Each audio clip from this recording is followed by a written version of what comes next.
nous accorder cette interview dans le cadre de l'exposition qui a lieu à la maison Arcturial aux Champs-Élysées à Paris, notamment avec la participation en termes de commissariat d'exposition de Nelly Wanji. Qu'est-ce que vous pouvez nous dire sur l'homme que vous êtes, l'artiste? Alors, qui êtes-vous?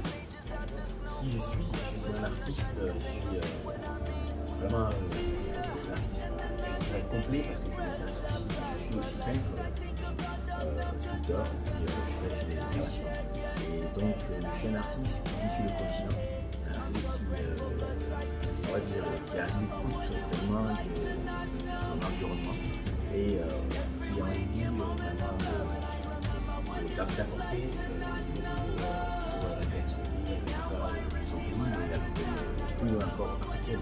Voilà, de jouer un rôle majeur parce que je me rends compte que à travers la création, la créativité, on peut passer beaucoup de messages. Nous sommes des artistes, mais à travers nos créations, nous pouvons passer des messages, nous pouvons parler de notre environnement, on peut parler de notre existence et aussi de notre histoire. Voilà, donc je suis, on va dire, un artiste qui aime vivre dans son environnement, mais également aussi participer au développement de son pays et de la République. Ahmed Ouattara, du coup, une question me vient à l'esprit. Quel est votre parcours finalement? Est-ce que vous êtes artiste depuis le plus jeune âge ou est-ce que c'est quelque chose que vous êtes tombé dessus à un moment donné dans votre vie? Qu'est-ce que vous pouvez nous dire de votre parcours? Alors moi je suis artiste depuis mon plus jeune âge, depuis l'école primaire en fait, parce que j'étais déjà à l'école et je dessinais déjà les cahiers des autres, les dessins des autres, j'essayais en tout cas pour illustrer les récitations dans qu'ils avaient sur leur cahier de dessin. Vous savez, en Afrique on a ce côté-là, on a un cahier de dessin, mais avec aussi des récitations, il fallait illustrer. Moi je essayais déjà ça. Donc c'est tout petit, hein, je pense que ça va de dessinateur, de tout, c'est très tôt. Et j'ai l'impression que je suis mon instinct. Contrairement à ce que les parents voulaient que je fasse, faire des grandes études et tout. J'ai essayé de fuir tant bien que je peux. J'ai même fait un bac G2, un bac de comptabilité. Mais je pouvais jouer, je connais toujours. Je peignais, je bricolais, je créais des objets tout le temps dans ma chambre et tout ça. Donc aujourd'hui c'est une longue route quoi. C'est une longue route aujourd'hui qui se termine ici comme partout exposé. Voilà, aujourd'hui je suis à Saint-Pierre, dans un parcours plus ou moins normal. Je cherche vraiment à avancer. D'accord, merci. Ahmed Ouattara, merci pour nous avoir partagé votre parcours. Finalement, qu'est-ce que vous pouvez nous dire sur votre univers? Si vous souhaitiez partager quelques clés de compréhension avec les amateurs d'art, les collectionneurs et tout simplement les spectateurs, les personnes qui découvrent votre univers et votre travail. Alors moi, je souhaiterais partager déjà pour les amateurs, on va dire, c'est déjà qu'ils sachent qu'il y a une vitalité.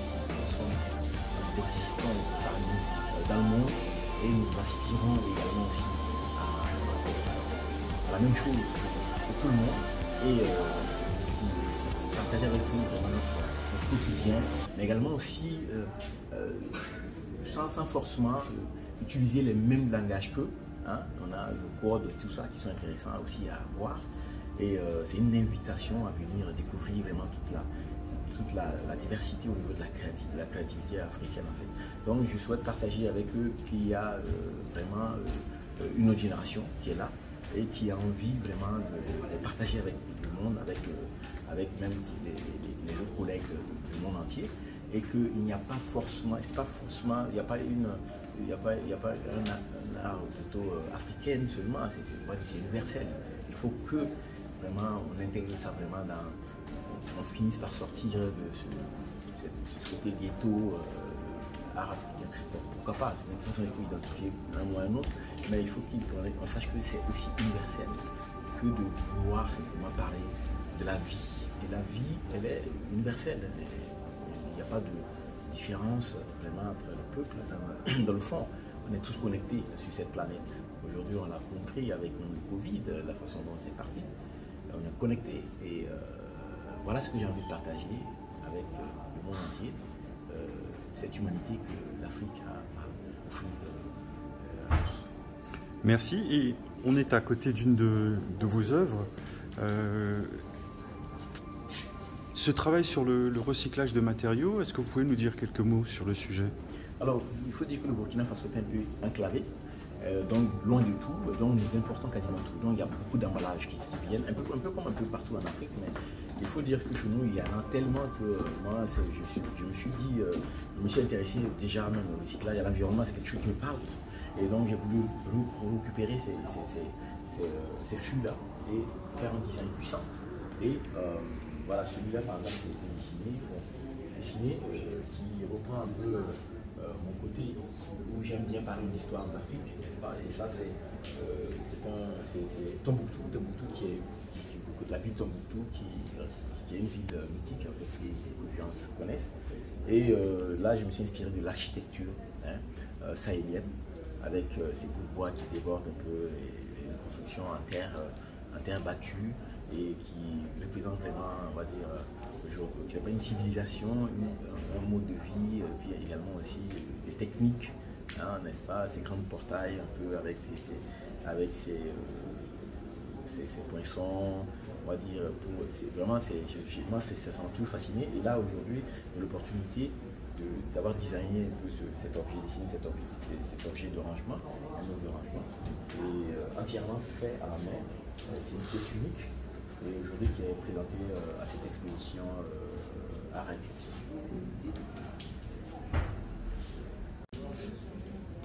Ahmed, nous allons donc vous laisser conclure. Merci pour avoir partagé avec nous à la fois votre parcours, qui vous êtes, quelques clés de compréhension aussi de votre univers, de votre créativité, et au-delà de tout cela, vos valeurs et ce que vous défendez pour les générations futures notamment. On vous laisse peut-être dire quelques mots de conclusion. La parole vous est redonnée. Il faut dire que je suis très content d'être à Paris, en tout cas pour partager avec le public parisien, amateur et collectionneur d'art et tout. Je suis vraiment content, mais puis content aussi d'avoir rencontré votre plateforme Africa Bar Art qui, à mon avis, à mon sens, est une plateforme vraiment qu'il nous faut. On va dire pourquoi, parce qu'ils comprennent à peu près vraiment au-delà de l'art, les personnes, les artistes eux-mêmes, leur quotidien et leurs aspirations. Ils ont cette lecture, vous avez cette lecture qui interpelle et dont nous avons besoin sur le continent, on va dire, pour tirer encore plus de talent vers justement les places comme ici ou ailleurs. Et une plateforme qui donne la possibilité aussi aux artistes aussi, en tout cas d'avoir un terrain pour échanger, pour également aussi trouver aussi à travers cette plateforme, trouver aussi des galeries qui peuvent être ici. Parce qu'il faut savoir qu'en Afrique, c'est le souci, n'est-ce pas? C'est le souci de pouvoir sortir du continent, n'est-ce pas? Donc une plateforme comme ça, qui est basée en France, peut jouer un rôle majeur et on espère qu'elle va continuer sur cette plateforme, elle va continuer sur cette lancée. Donc merci à Africa by Art en tout cas de me donner l'opportunité de m'exprimer et à travers vraiment toute la créativité africaine, et je les invite à aller encore plus loin et d'être une plateforme de référence en fait. Merci à vous pour tous ces encouragements.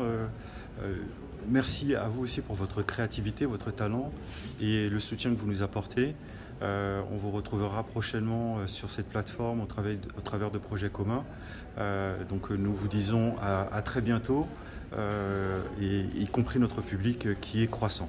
Merci. À bientôt. À bientôt. Merci.